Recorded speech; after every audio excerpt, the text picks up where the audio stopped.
Oh, it's a good show. There she is. It's coming up. She's right. Otherworldlyculture.com. SeattleMarinersSuck.com. Oh, are you mean? I know. You're so mean. An umpire and a vampire square off week after week, reviewing movies outside their own strike zone. This week's movies: the 1992 White Men Can't Jump and the 1981 An American Werewolf in London, starring Woody Harrelson, David Naughton, Wesley Snipes, Rosie Perez, Jenny Utgutter, and Griffin Dunn. Now, two guys who were Ron Shelton's inspiration for the title White Men Can't Jump: Tim Kretschmann and Jeff Miller. I'm going to tell you something. What? I'm going to tell my vertical leap. Oh my God! Oh my God! It's amazing. It's amazing. I would pay. Wait, Tim. Here we Tim, go. Wait. Here we go. Here it happens. See? I jumped. Shit. The whole place. Oh my God! Luckily, I have things reinforced over there, so we were good. Tim has a hard time getting over this.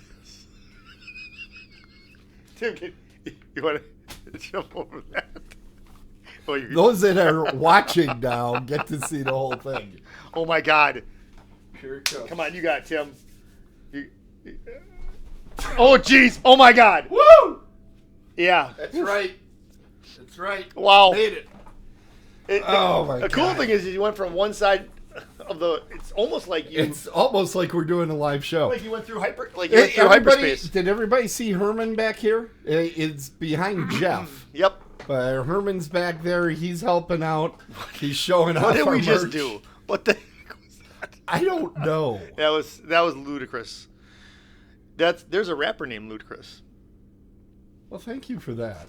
Did Thank you know you for that? that. Well, That's we great. have someone in there saying, "What's up, Holmes?" And I. Oh, that was earlier. Well, that's what I said. They No, said, we- "What up, G?" Actually, we got a lot of people in the chat room this week. We want to thank them. You are watching Dead on. But, Oh, that's right. Great. We We should start the show. We even started. Dead on the Bases.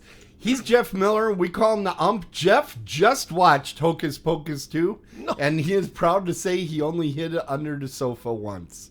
Oh my goodness. Yeah. No, I don't. That Under the didn't sofa. It totally happened. It totally Now, happened. what yeah. happens in this show, I'm a horror movie fan. Jeff is a sports fan. He assigns me stinky, rotten, horrible sports movies.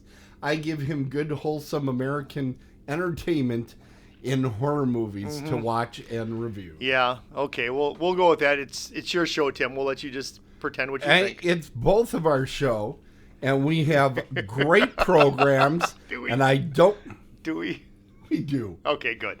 We do. We have great programs, and I want to thank all the folks Yes. in there in the chat room that we didn't catch with our icons earlier. So, What about me? I'm in the chat room. yeah, but I don't have a button in this spot yet for it. How'd you put it up there before? I just created it. How'd you before put it up the show. before? Because we're in a different scene. See, there are 15 scenes in the show. Did you know Are you that? serious? Yeah. Which one are we in right now? 3? This is, 4? yeah, it's 3. All Main right. scene is All right. 3. All right. Anyway, everybody, I have assigned the movie An American Werewolf in London, who I was happy to interview David Naughton at Horror Realm. That was a great Past interview. year. I mean, and again, you That folks, was this year, in fact, wasn't Yeah. it? Or no, last year. No, that was 2022. This year. Holy cow. But as you This year is going forever. That's Like okay. this opening. That's okay. But you know what? Me not being a horror fan, I sat in on Tim's panel, and it was very interesting. It was an interesting panel. Well, partially because we're both extremely handsome. And then, as a sports movie... I gave you White Men Can't Jump, Wesley Snipes and Woody Harrelson. He sure did. It's so pumped up with 90s. It's great. If anything, you can be reminiscent of the 90s. I'll let you know if that's true or not later on in today's show. He says, I gave him White Men Can't Jump, the same way some people say, I gave that guy gonorrhea. Anyway, we're going to get things going. I don't know about that, Jeff. All right, so Jeff, you're gonna get to do your interview. Yes. Or your interview. Who am I gonna interview Your today? review. I'm gonna interview Jenny Ugutter. She's smoking. Yeah, she was very pretty. I mean, and I could tell by watching this, I could tell that her and David Naughton's character they were gonna hit it. Hit it on? Well, I don't want to say it like that, but yeah, that's what they did. But I mean, you could see that if anything, during that movie, there was a great attraction between the two. Mm-hmm. And you know what? If I didn't know any better, I thought maybe they were involved while shooting the movie. Even though they shot the movie in in 27 days, I think, or something like that, or 26 days. So I have American. Why do I have this paper? I don't have any notes on there. Okay, so I act like I have notes. I never have notes. Come on.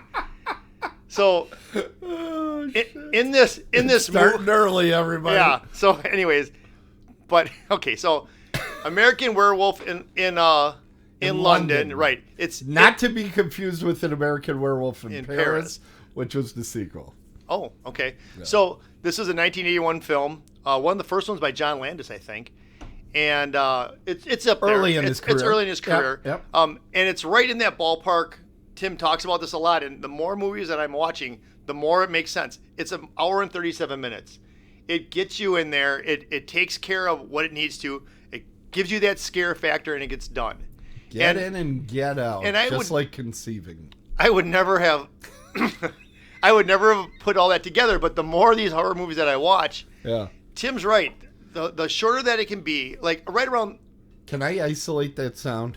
I don't know. Tim's right. Tim's right. So the closer you get your movie to an hour and 30 minutes, the better off they're going to be. And this movie is a prime candidate for this with an hour and 37 minutes.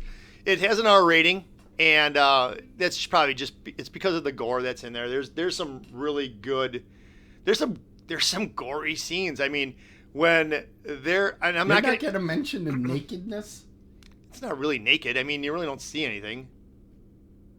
What type of movie theater are they in near the end? Yes, I understand there's a lot of naked. But there's not. Screen. But you're really not seeing anything. You're seeing like bare backs and bare calves and stuff like that. I don't know. Tim and I will talk later. You must have been messing around with the dog at certain points. Anyways, there was some nice full frontal. Anyways, well, let's get back to this. So yeah. I didn't see any of that, to tell you the truth. So, anyways, watching a movie like this, and me of all people, right? And so yeah. So anyways, I thought I was gonna get, hey Tim, good job this week. I was very upset just now. Well, I can tell you why I didn't see that is because I watched the version that was on AMC. Okay. That's probably why I did not go to the well on this one. I was under time restraints. By the way, it is free on Amazon Prime right now. Okay, I didn't go there either. R-rated. Yeah, I didn't go there either. But anyways, now back to the movie. Right. So there's gore, and according to Tim and everybody else that's watched this movie uncut, there's some nudity. So, anyways, he was too scared. Everybody. No, that's not it. No. Here it comes. There it is. Everybody. No, I wasn't. Those were some wicked characters right there. Those Nazi werewolves. Yeah, the Nazi monster ghouls or whatever they are. Yeah. So anyway, what happens is David and I thought this was unique too, that David Naughton kept the name David for his character. I wonder if they did that so that. Do you think they do that? He forgot his character's name. And no, I'm kidding. I just wonder if they do that sometimes. You know, I don't know, but there's something when you look at him, you go, "That's a David." Yeah, and you do, and you know what? You can also, while he's doing this movie, I see a lot of that Dr. Pepper guy. I mean, his personality pulls out. It really does. He's very optimistic and upbeat. Yes, he is. And so him and his buddy Jack. So David and Jack Goodman, played by Griffin Dunn, right. Or Dune. It's done. I'm not done yet. I still have a little bit more left. Kind of sounded like it was done. Man. But it's kind of cool because they and then another thing that I liked about this movie is that it seemed very realistic in the fact that even from the opening scene when they get out of the truck with the sheep in it. I mean, this is the opening scene. It looks like they're in London. and I'm sure they were, but it looks like they're on a countryside In Europe, yeah. In Europe, you can tell that they're cold. It's crappy weather. It's just, and the way that they're talking to each other, it doesn't seem scripted. Whether those were their lines or they ad-libbed throughout this whole movie, it just, everything felt very realistic to me the way that they were talking. Yeah. Where in some movies, you know it's a line. This movie was shot over in Europe. Okay. And most of the actors are, I believe it was the UK that it was actually shot in. And there was a rule that if you're going to shoot a movie there, at least at this time that they were under for their permit, they were only allowed X amount of Americans to actually be on screen. Everybody else had to be Brits. So this is it makes sense. There's like 2 characters that are American. Everybody else is from London. You know why? They're in Britain, Right. So. And they only gave John Landis 3 passes for Americans to be in this, and they had to actually fight to get Griffin Dunn a passport to be in it, because they said that his role was so small that they could have easily have had someone from Britain do it. But they fought for it and they got him out there. But yeah, only 4 people. And he actually has gone on. He's got quite a career. He's probably the biggest star in the movie. At the time, or you mean after the movie was done? Because David Naughton is pretty big, right? David Naughton had this film. He had the Dr. Pepper. He had Making It. He did a Disney movie that the name is escaping me right now, which I'm really upset because. But David's done a lot of television work. Griffin Dunn had a lot of movies in the 80s. That's it right there. What is it called? Detroit Rock City? No, it wasn't Detroit. Hot Dog? No. It's near the beginning of his filmography. Get toward the beginning. Crackhead? Crack in the Floor? No. Ice Cream Man? No, stop it. You're being mean. Let's see it. Midnight Madness. He was in Midnight Madness? Yes, he was. Yes. That's awesome. That was one of the leaders of one of the groups. He was the good team. There were 2 movies that came out almost same time, Midnight Madness and Scavenger Hunt, and they had very similar. Yes. And Michael J. Fox was in that. That was where he made his film debut. Yes, he was in Midnight Madness. All right. So those are his big movies. Griffin Dunn was in a ton of 80s stuff. That he was involved in. I think it was My Science Project. Who's That Girl? He was in Behind the Green Door. A lot of big, yes, that too. But he's arguably the largest in front of the camera star out of the movie. Behind the camera, John Landis went on to have a hell of a career. Yep. So, including Coming to America, right? And just. There's a list. So on with this movie here. So what happens is these 2 guys are backpacking across Europe. They they start out in this field and they follow a path which I thought was really strange, that they're actually walking to wherever they're going to end up going, to like the next town. And I thought that was unique, but they come across a tavern and they go in there and they're outsiders. I mean, everybody in there is from England, and they notice something strange about it because they see a 5-sided star on the wall that's made like scratched in with blood. And they're like, oh, this is kind of weird. And as soon as they mention it, they're almost exiled to leave. They're like, get out of here, get going. Yep. And they tell them that watch out for the moon. The moon's going to be full. Stay in the path. So that's already telling you what's going to be going on here. I mean, obviously from the title of the movie. And, well, you know what I'm saying. And it's starting to rain, and whether it's raining or that's what's going on in the set, it just looked cold and miserable. They looked miserable. I mean, I love it. Yeah. It's so well done. That part of the movie is so well done. What happens is a werewolf, and it's not even giving away anything because that's a werewolf, kills Griffin Dunn, and Naughton goes back and he's gonna try to save him, which, holy cow. And as the werewolf is gonna attempt to kill him, the townspeople that were in the tavern, because they felt guilty for sending them out there, shoot him. Not David Naughton, shoot the werewolf. Okay. And there's a quick flash. Would have been a short film. You're right. There's a quick flash of a guy in the ground with bullet holes in it. So you got to really pay attention to because at first you could be confused, and I was, and I'm like, wait, what's that guy doing here? And then you realize that once it was dead, it turned back to the human, right? Right. But what you find out is that David Naughton was scratched or bit or something, and he ends up in a hospital, and he's having all these weird dreams and flashbacks, and that kind of threw me off. I'll be honest with you. The first time he had this flashback in that, I think he's in the woods eating a deer, and I'm like, what's going on? And then I'm picturing Jeff watching this now. This is awesome. And I'm watching it on AMC, so I don't even know what's going on. And then he something must have been cut. Yeah, I'm like, did I miss something? I'm like, and then honestly, when I'm watching it said it was only 87 minutes long. I'm like, I better have a full version here. I'm like, this can't be this. But so somehow they fit everything in there with cutting stuff out, Tim. Okay. Anyways, back to this movie. So anyways, he's in this hospital bed, and he's having these flashbacks, and he's getting this nurse to like kind of like him, and she's falling for him and all that. But then his buddy Jack, that was another thing that confused me. He came back to visit him. But this is where it's sort of like a Christmas Carol. It's like a Christmas Carol in a way. Okay. Because it's a ghost story. Yeah. He visits him three times, and each time Jack is a little bit more decomposed. So in A Christmas Carol, they were different looking ghosts, but this was where so am I supposed to think that Jack is a ghost, or he's got to be a ghost, right? He talks to him. Yeah, he's a ghost because he just kind of appears and stuff. Okay, so he's not really walking around.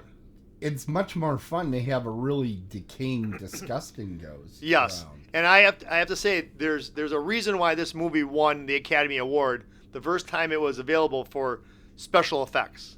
No. Was it special effects or was it makeup? It was makeup. Yeah. It was makeup. But generally what is won has been... Best makeup by Rick Baker. Yeah, it was best makeup, but it has generally been won based on fantasy makeup and that sort of thing. I think a few times it's been for aging people and that sort of thing, but generally it's been this over-the-top, holy crap, what's going on type stuff. What he did in here, what Rick Baker did in here was phenomenal. The first time I picked up on it was when Jack shows up for the first time, and his neck is like sliced at. It looks so cool because one piece that's like it's like pieces of them just hanging on there. It was very very well done, and of course we all know what he did to David Naughton, and he made the werewolf face and the extensions of the hands, and that's all. I mean, the 7 seconds that you see that face expand on screen is all you really need. It takes your breath away. It does. It's incredible. It really is. I mean, kudos to Rick Baker. So, and he did it. Like they say, they didn't cheat. No, all the lights are on. It was well lit. And the thing of it is that now someone could go ahead and do that with CGI, and it wouldn't feel the same. Just like it would look like crap. Just like back in the day when musicians would get a 8-track tape out. And they would have to cut the different tracks on the actual tape itself and make it work. Now you just go on a computer and you pick up bars here and pick up bars there and put things together. It's a lot easier.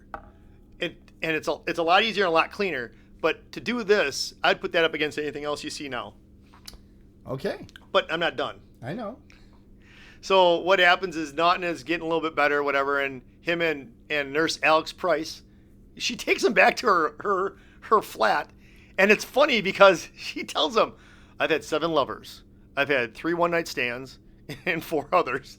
And I'm like, she's easy. I'm like, David's going to get some, isn't he? And sure enough, the next scene, they're in a shower, which they had to build because there weren't many showers that are in London, or apparently where they were shooting, there weren't many places that had showers. They just smell all the time? Well, look at them. English people have that reputation of like, oh my God, like jacked up teeth and smelly. Didn't you ever see European Vacation by National Lampoon? Yeah, I did. So anyway, so they have a relationship and they find out that they really like each other. But by this time, David already knows that he's a werewolf, according to his buddy Jack. And the full moon is coming, so things are going to get scary real quick in this movie. Yeah. As a matter of fact, get real quick after him and Nurse Alex Price do the horizontal mambo, and she goes to work, and she leaves him there all day, and all he does is pace back and forth. He doesn't read. He can't eat. That's another thing. Why couldn't he eat? Because he's a werewolf? How much of an appetite would you have if your buddy Jack keeps coming and he's got pepperoni hanging from his face? Is that why? I thought it was because he was a werewolf and he didn't from Subway. Yeah. Or from Subway. Anyways. It's a callback. So for those of you that tuned in early, that was a callback. So what happened is David Kessler, Naughton's character, goes on a rampage that night. Mm-hmm. He ends up turning back into himself, whatever. After this over, he ends up in a zoo, and there's some more nudity, so whatever. That's how he lost the Dr. Pepper contract, just because it was too much with the nudie. Yeah. He actually wakes up in a cage with other wolves, and I did some research on this. They actually fed these wolves quite a bit before this scene, so that he was actually in that cage with them. Yeah. So that was he was hoping that'd be one take, and the take took so long that when he was running around the zoo, there was actually real people in the zoo that he goes, "Where'd you get all the extras?" They said, "Those aren't extras; those are real patrons of the zoo." So imagine that, watching a naked guy. So anyways, he's back to normal. He doesn't know what he did, but he knows he did something bad, and I'm gonna leave it at that. Because there's a little bit left to it, and he meets up with Jack again in a theater. Did you have a favorite scene? Did I? There is one scene I love more than any other in this film. Give me a second on that. I think I did, and I'm trying to remember what it was. Nah, maybe I didn't. Okay. Maybe. What is it? My favorite scene is in the subway where he's at the top of the escalator. Yes. The guy's at the top of the escalator, and you just see kind of a shadow of the wolf coming. And it's like, that's so spooky because it looks really real in that scene. It looks really real, and it's like, he's done. But see, the thing is, I look at these movies, this is the way I saw that scene. Yeah. Okay, the guy knows there's something down the end of the subway tunnel. Right, and a lot of it is shot from the wolf's perspective. Right, but he doesn't really take off, and when he's taking off, he's running like he can't run. He drops his umbrella. When he falls on the escalator, he doesn't get the score. Wait, he doesn't get up on the escalator, and he's just like laying there. I'm like, come on. That's the part that when I watch these movies, I kind of get a little bit too picky when it comes to stuff like that. No, I do. So anyways, so they go to see this movie. He knows he's a werewolf. It's going to be nighttime again with another full moon. Oh, this is something. How about when he's trying to have the police officer arrest him, and the police officer won't arrest him? That's my favorite scene. He tries to do so much stuff. He rips on the royal family. Yes. And he won't arrest him. I'm like, why don't you just punch the officer? Then he has to arrest you. But he didn't think of that. He didn't have a Jeff Miller head going on. He's thinking of David Naughton. Jeff always down to get arrested. Anyways, I'm ready to give you my grade. Okay. So here's the thing about this movie. I gotta find the button though. Yeah. So here's the thing. Yeah. There it is, the slaughtered lamb. See, I don't look up there that often anymore. No, that's because it distracts you. You put some good clips. I mean, those jackets, I remember those jackets in the 80s. You know, I think a lot of what sells it is because those jackets are not enough for however cold it is. No, and they're not waterproof. Anybody that has ever been out in those puffy jackets in the rain knows it's a bad choice. Yeah. It's just a terrible choice. But the special effects, phenomenal. The fact that the movie got in and got out, really good. I like the acting. I thought they had me believing everything that was going on in this movie. Like I said, sometimes when you're watching a movie, it's just a line and it's impossible that something like that could happen. But this was really well done. I really enjoyed it. It's not like a Happy Death Day for me. It's not the thing for me. No. But I will give this a solid 7. I like this movie a lot. Oh, all right. I was close. I figured you were at 8. Okay. But I was waffling. And this is quite a bit higher than you gave The Howling. Yeah, I hated. I like this way more than howling. That's interesting because I'm like the opposite. Really? I like howling more. But but you know what though? This wasn't that. Okay, I'm not. It's not that scary for me. Exactly. This one I had no problem watching. I watched it with the lights off. It's more accessible, but you did watch the pussified version that was on TMC. There.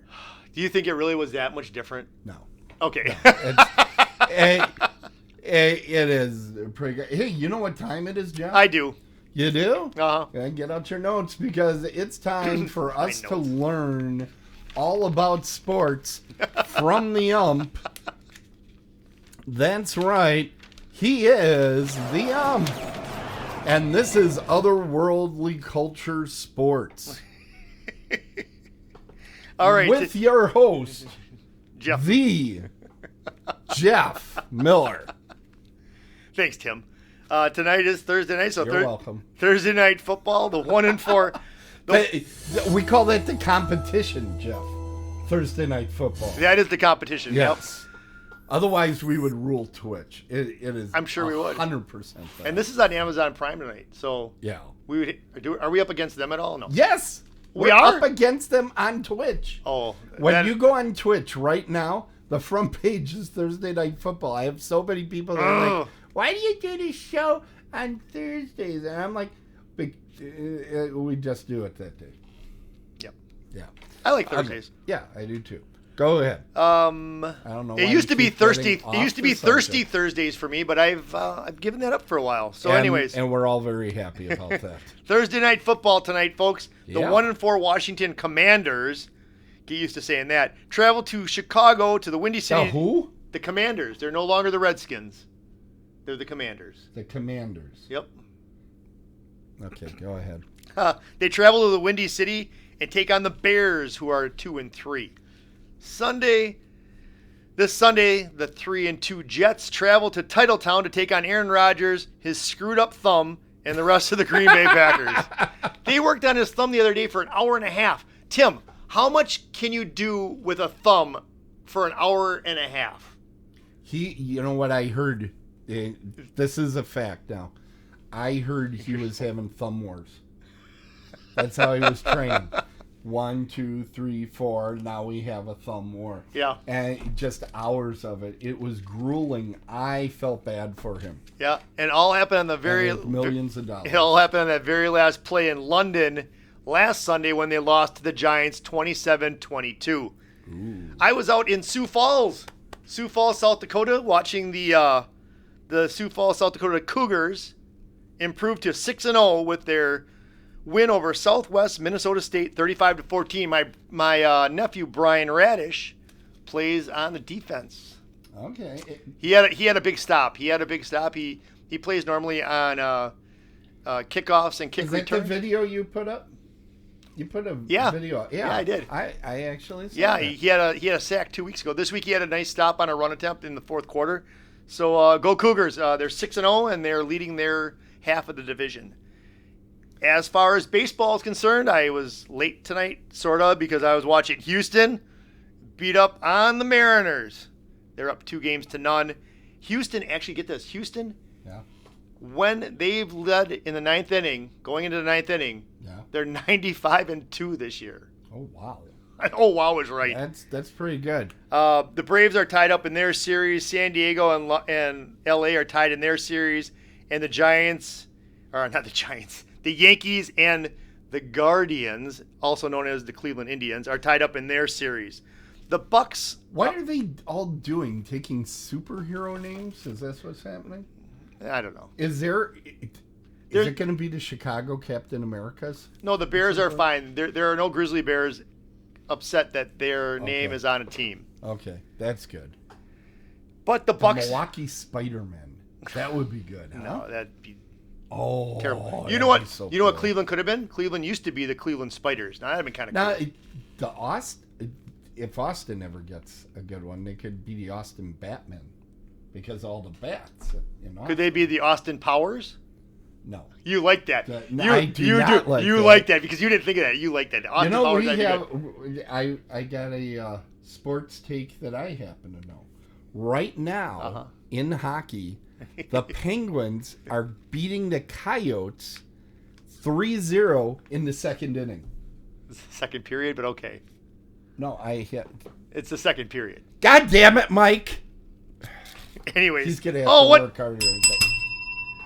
So anyways, one last final note, because the NBA season is right around the corner, like next week. Yeah. The Bucks went 0-4 in the preseason, but that doesn't really make a difference. The season is so long anyways. There's 82 games and then another 20 to 30 in the postseason. So the Bucks open their season in Philadelphia next Thursday, 6:30 tip-off. Fantastic. I'm Jeff Miller, and that's the sports I know. Yeah, otherworldly culture, sports, and that brings it to my sequence here. Which is perfect, because we're going into one of the greatest sports movies of the 90s, White Men Can't Jump. Really? Yep. That's what you think. I already know where this is going to go, but bring it. This is going to be painful for everyone, like my viewing. This was made by director Ron Shelton, who I actually think has talent. I don't know what happened during the filming of this. Perhaps it was this is a long period of maybe he had a head injury. There could have been drug usage. I don't know. You wasted no time. You wasted no time. You know that. You didn't even candy coat this going into the movie. Here we go. Director Ron Shelton, he wrote Bull Durham. He did Tin Cup, both of which I ranked pretty high on the show. Blue Chips, The Best of Times. Best of Times is good. We should watch that. He's kind of a... you're in charge of those movies. I know. I will. Next season. Excuse me. Anyway, he's kind of a one-trick pony, though. It's always sports. Which is great. Yeah, for you it is. No horror movies that I saw. So the movie starts, and literally before the first scene of Woody and Wesley Snipes, I'm already becoming bored. And then they show the premise, which is basically that these guys are kind of like hustlers. Hustlers, right. By the 30-minute spot I checked, I was starting to zonk out and get sleepy. Whatever. Which is pretty impressive because I have sleep apnea. You're right, you do it. It's not laughing matter, but it took me at least 35 minutes to. I did have to rewind at one point because I was out, and I'm like, "What's the last thing I remember?" No, and went back. That's where you and I are different. When I fall asleep during the horror movies, I don't just rewind. Keep going. You keep going. I do, but go ahead. And I realized what my problem is. Uh-oh. My problem is trash talking, while fun face to face when you're trash talking somebody. When you're watching professional actors, presumably read them off cue cards, not hilarious. And here's the thing too. So they have this scam, and the scam is basically, let's have a dopey-looking white guy that can actually play what is this, basketball? Basketball, yeah. Basketball. Hang out at the rink and come into the game. And, they do this like 3-4 times, and all the black guys go, "Oh, you can't play." They show this like 5 times, the same scam. And it's always like, well, you can pick anybody here to play with, and they always pick Woody Harrelson. Meanwhile, there's like these 300, 400-pound fat black guys there. They're probably going to die just running on the... I'm like, come on, they're not going, well, no, at some point somebody's getting wise and says, hey, why don't you take Fat Albert this time? And then, too, Woody has always got this kind of smug smile going. At some point, somebody's going to say, he's up to something. He looks dumb. He probably is dumb. And I'm talking about the actor now. But they got to figure out they're being hustled. Now, that's only part of what's wrong with this movie. The part that really drives me nuts my goodness. is Rosie Perez's voice. What? Oh, yeah. It's the most annoying voice I've ever heard in the world. It makes me shudder. I'm actually getting the chills. You could talk about werewolf murders all night. I'll take food that starts with my Q God. for 100, Alex. Oh, yeah. Yes, her voice is annoying. I can admit that. And then they're at. Oh, Jesus. I'm about to say something mean. Okay, let's do it. We're at the like $5,000 tournament of basketball. 2-on-2. And they have some score girls that are holding up. Yes, yes. Honest to God, I'm like, I know they shot this in L.A. What did they do?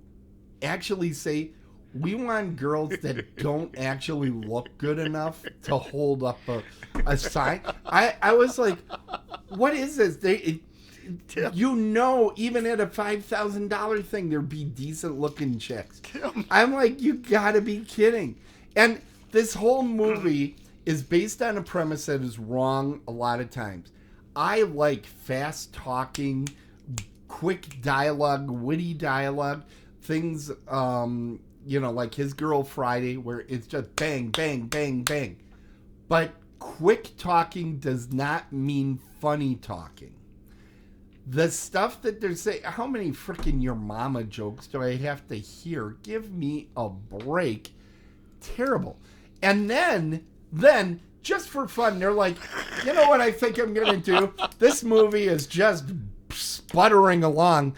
Let's go and take this movie and shoot it once right in the head and stop it dead in its tracks. Let's do a miniature episode of Jeopardy in here. And then the voice of death starts ringing in my ears. And I'm sitting there, my ears are bleeding, and I'm floating away in this ocean of pus that is her voice. Oh my God. I hated every minute of this thing. I agree with her voice. I agree with that part. And then, okay, here's the absolute, here's how I know I hated this movie. So they get to what's supposed to be the last game. They saying it where everything kind of comes together, right? Yes, correct. I couldn't have cared less. I am going to tell you that I started this movie at 6:30 p.m. It is a 2-hour movie. I was not done watching this goddamn piece of shit until 10:30 because of falling asleep, running it back. A couple of times I just felt like I was about to go out, so I'm like, okay, I'm going to read some IMDb. I'm going to read something. While you're watching the movie? Yeah, I stopped the movie. I was saying because you missed stuff, Dad. I would surf, and I'm like, okay, I'm ready. I can take like 10 more minutes of Rosie. And then it's like, oh my God. I kept finding reasons not to watch. I'm sitting there, and I'm like, have I checked my email? It was horrific. But speaking of horror, this is one of my favorite parts of these reviews, and that would be the horror movie connection. Where is it, Tim? There it goes. There we go. All right. So, I know you're impressed by that. A little bit. Yeah. So if it would go off when it's supposed to, I would. Yeah, but I've changed a few things on here. So, Woody Harrelson,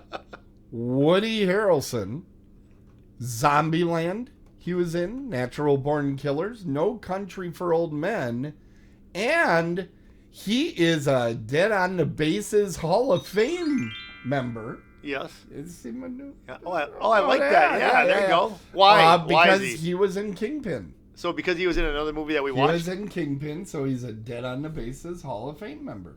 Okay. All right. So wait, before you get into this, Natural Born Killers is a horror movie? I think so. Okay. I've seen it, so I was just curious. Yeah, it would fall under crime, I think, but okay. They're serial killers. Hey, he's in Zombieland 2 also. Double tap. Oh, I get something. I should get a. Very good. Do I get? No, you get nothing. I don't have a. Oh, it's not on the right page. That's right. Don't I get anything? There are 15 scenes. Zombieland 2. You did not have that. Yes. Okay. I should get a point extra on my. No, you don't. On the score. Wesley Snipes was in Blade 1, 2, and 3. He was actually on an episode of What We Do in the Shadows making fun of that role, which was pretty cool. And as you know, he is also a member of the Dead on the Bases Hall of Fame. Yep. Because he was in Major League. Major League. And he's going to be coming later in this season in the movie that you gave me, The Fan. The Fan. So that's going on. He's very Rosie Perez. What horror movies do you think? What do you think? No, she was horrible. And her voice has haunted what... I don't dream anymore. I have sleep apnea. This is a freaking nightmare, this woman. People should stop ever hiring her for anything. That is your horror movie connection. So, what did you give for a rating? What do you think? You know what? Okay, I thought about this. What you're going to do, you're going to go into the chat and you're going to type a number as to what you think I'm about to hit. Okay. And I got to find my button. For the record, yes. And I want to make sure this is true. Yeah. You cannot give negative. Is that correct? I cannot give negative numbers. I know what you're going to give it then. Okay. Are you ready? Here we go. Wait, am I doing it? Yeah. Right now. Hit it. You give it 2? I gave it a 2. Wow. Just like a basket. Wow. A 2. Honestly, you're going to be shocked by what I'm about to say. Yeah. I think I might have liked this less than North Dallas 40. I said it out loud. Wow. You didn't know. Oh, that's right. I hated that movie so much. Now, here's what I would have rather have watched. That is courtesy of Instagram, by the way. That is more entertaining to me than these two knuckle draggers yelling at each other once in a while. If they would have taken Rosie Perez out and then put anybody else in there, would it have gotten any more points higher? Probably. Would have gotten up to a 4. There would still have been that Jeopardy scene. No, they don't have that at all. They just if they take the character out completely? Yeah. That would have shortened the movie, which would have improved it. So would we have gotten to at least a 4? We're getting requests for the birds. I knew it. Nobody, by the way, I'm checking the chat room. Nobody is asking to see Wesley Snipes or Woody Harrelson. It's fun. It is. You didn't like that first scene? That first scene is so cool. When they're out on Venice Beach. The first scene where they're singing Barbershop. When they're out on Venice Beach and he's got to make those 3-point shots. Honestly, top of the key, Tim. Those. I really didn't like this movie. And then you see Wesley Snipes. The coolest part of that scene is that Wesley Snipes is going to shoot his last shot. And Woody Harrelson then unveils the fact that he hustled him, and he goes, "I've been hustled by better people than you." And he pulls out his hair and just goes a little bit to the left.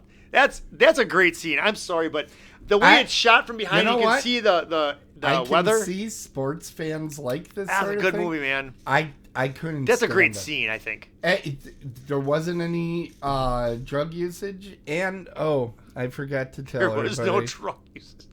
But it needed more murder. It definitely needed more murder. There's only a fake murder in it. That's just not satisfying to anybody. I think you know what would have improved the movie? What? If I can imagine somebody would have just blown Rosie Perez away in some scene, just randomly, probably when she was roller skating. That would have been a perfect time to just have somebody come out there.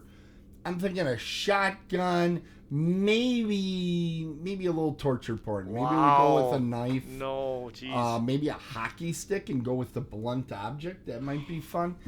That would have made for a good movie. What I was watching was not a good movie. But you know what's always fun to watch in competition? Rosie Perez merges the English language throughout. It would be our favorite part of the show. That would be, it's trivia time. It's trivia time. Yay. Now, the way this works, folks, is each of us is going to read 3 statements. One of them is not true. The other 2 are true. Oh, it's 3 and not 4. Shoot. It's 3. I honestly, guys. I always write more than I need just in case. So the funny thing about this is that I was writing up my questions, and I'm like, Yeah. is it? We write up 4 and 1 isn't right. I couldn't remember for life of me. So all right, Hey, you know what? You got to write more than you need because I never do. it might be.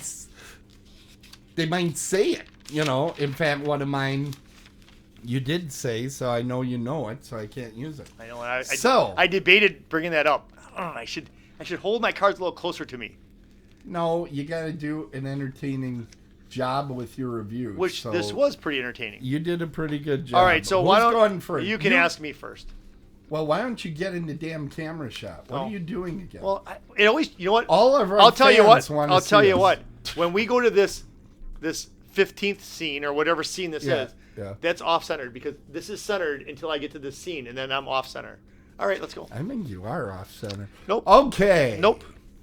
In Russia. Oh, okay. They have the legend of werebears. Okay. There are werebears. Mm-hmm. Second one. Director John Landis was a writer for National Lampoon magazine prior to making any films. Okay. The voice of Yoda and Bert actually had a small speaking role in the film, which is not true. Why? Why do you do this to me? Why? Because you know that I'm supposed to go with my... You know what? You should probably think about this long and hard. I will, and then give you the wrong answer. And give you the wrong answer, yeah. So here's the thing. You want me to say that A is not correct because you're going to use the National Lampoon's thing because he wrote Animal House. So you're going to try to make me say that one's not true. But I'm going to say that one is true. And then you're going to say in Russia they have the legend of the werebears, and I think that's true. I think I've heard of that before. Now, the voice of Yoda and Bert actually had a small speaking role in this film. Now, that is where you threw the curve at me. Because did they have it could be one of those English people and they only spoke for a little small part. Right. So it could be like that dude that shot the darts. It could be everybody watching right now is on pins and needles. Will Jeff mess it up again? See, the werebears makes the more he deliberates, the more he's getting further away from the truth. It's fantastic. The werebears seems correct to me. The John Landis, I know you put that in there because he wrote Animal House. I wrote all of these, by the way. No, but I wrote all. I know you put that in there because he did Animal House also, and you're like, Jeff will link those two together and think that it's true. Mm-hmm. The voice of Yoda and Bert. That seems so... Notice how he's reading my notes right off. The vope of Yoda and Bert actually has small speaking point. Well, you should highlight it next time. Help you out. All right, so here's how this is going to go. All right, this is one is false? The one that's false? The one you're telling me. The one that's false is... The first one, John Landis, was a writer for National Lampoon magazine prior to making any films. That was the one I read second, but that's the one that you That's the one I'm false. saying. That's what I'm saying is false. So you think John Landis was not a writer at National Lampoon? That's what I'm hearing you say? Yeah, but how would he know how to write the movie? Nope, that's the one that's false. That's the one? You're sure you want to stay with it? Yep. Yes, baby! I got that one. Yes. He was close to talking himself out of it, wasn't he? I did. At first I did. Wasn't he? John Landis didn't write for National Lampoon, but he did make Animal House. Yes, he did. Yes, he did, people. There's a win. There's a win for Muskego. There actually is. In Russia, they talk about werebears because that's the large predator there. Yep, absolutely. We all know that. The voice of Yoda and Bert is a gentleman by the name of Frank Oz. Yes, Frank Oz. I know him. He is in a scene when he first wakes up in the hospital room. He's the guy with the mustache, the bald guy. That's the voice of Yoda and Bert. I knew it when I saw him. I'm like, that's him. Now, this one I almost used and did not. Well, the one that you had guessed was this is the first film to win an Academy Award for Best Makeup. Yep. But this one I almost said, I wonder if you would have went for it. In legend, some werewolves kept their wolf parts on the inside of their bodies, and he would simply turn inside out to change into a werewolf. And that is a true legend, and I have never seen this in a movie. I cannot wait for somebody to try to do their makeup wolf parts on this. On the inside, like a wolf in sheep's clothing. Yeah, and they did like whoop, and they become. I want to see this so bad in a movie. That sounds fake. All right. It sounds like that would never ever. All right. But I got 5 points. That's all it makes. Go. All right. Here we go. Wait, Yeah, okay, go ahead. We got everything. Yep.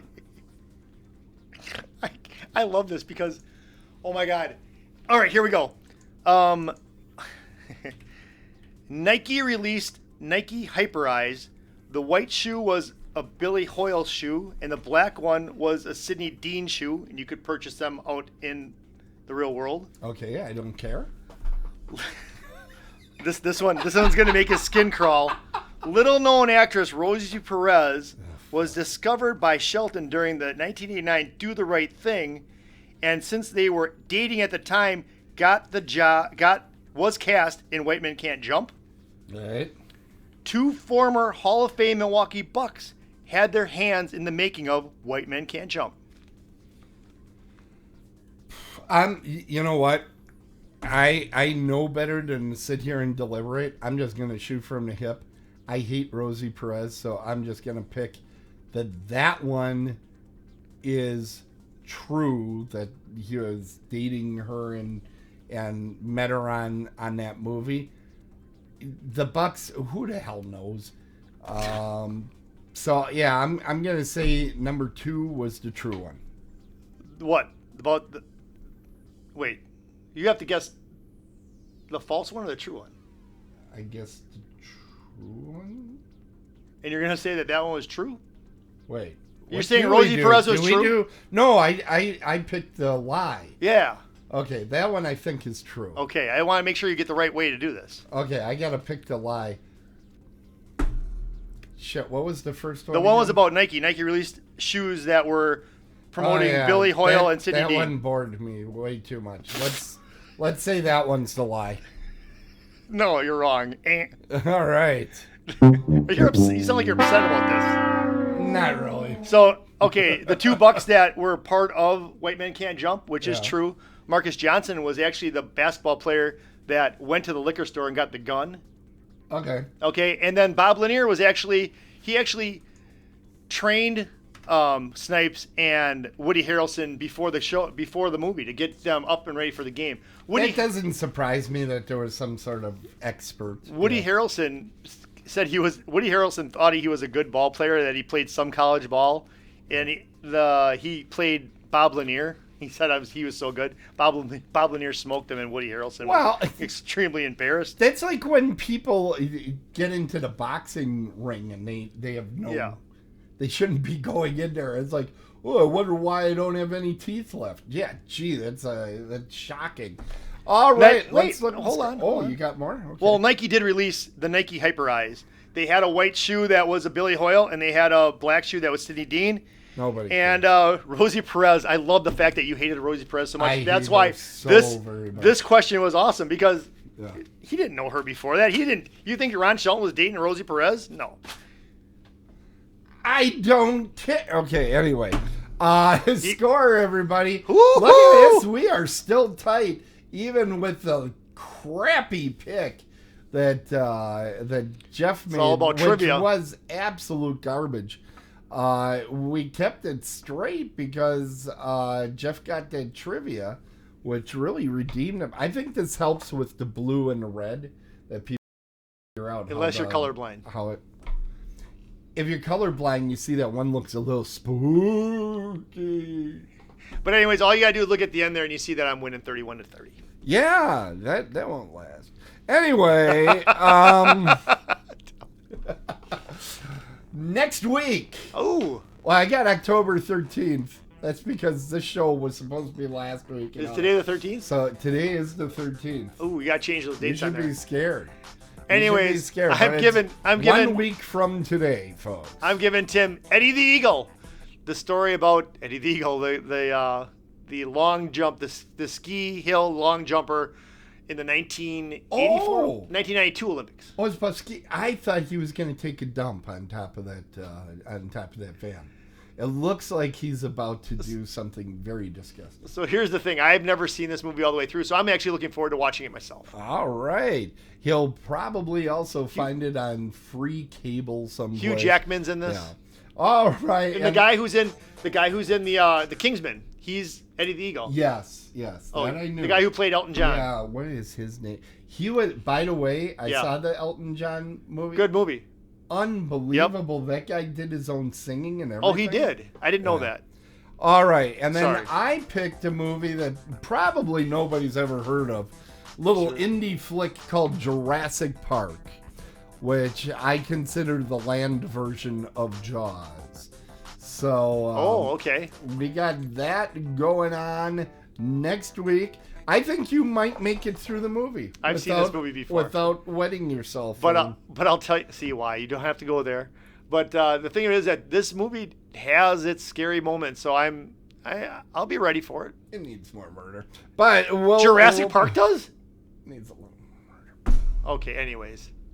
I bet you Eddie the Eagle has very little murder. That's you don't my know prediction. That. There's a lot of Olympic scandal going on. That's my prediction. With it being an Olympic film, I'm just bracing for how much drug use there's going to be. Oh, my goodness. All right. Well, we want to thank everybody for coming out for coming out this week. Next week, we have another big show. We up against Thursday Night Football. I didn't know that. Up against Thursday Night Football. Yeah, literally, if you go on to Twitch right now, because Amazon owns Twitch, they are like, they're like, do not watch Dead on the Bases. We know you want to.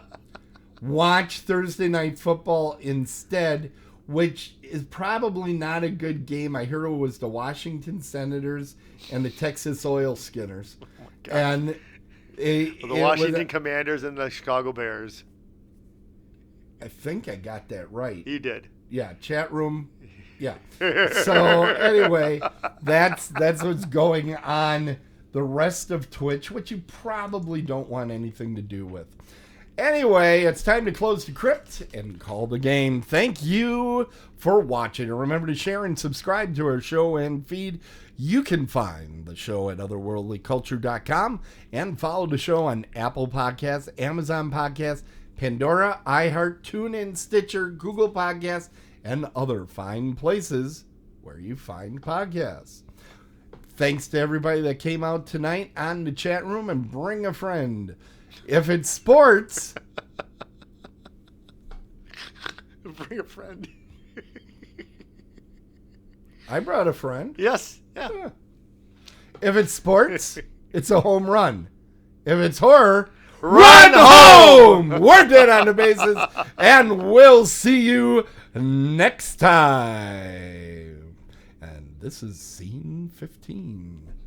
Is my thing come across here? No. DamnCulture.com. Rosie Perez is a goddess.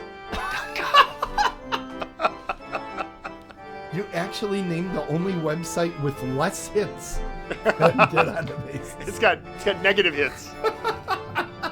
Unless you're Woody Harrelson, then you're hitting it. Oh my God. Yeah, that was just not good. That entire movie, I agree. No, I'm not gonna say that. I'm not gonna say that. I did say it. Nah.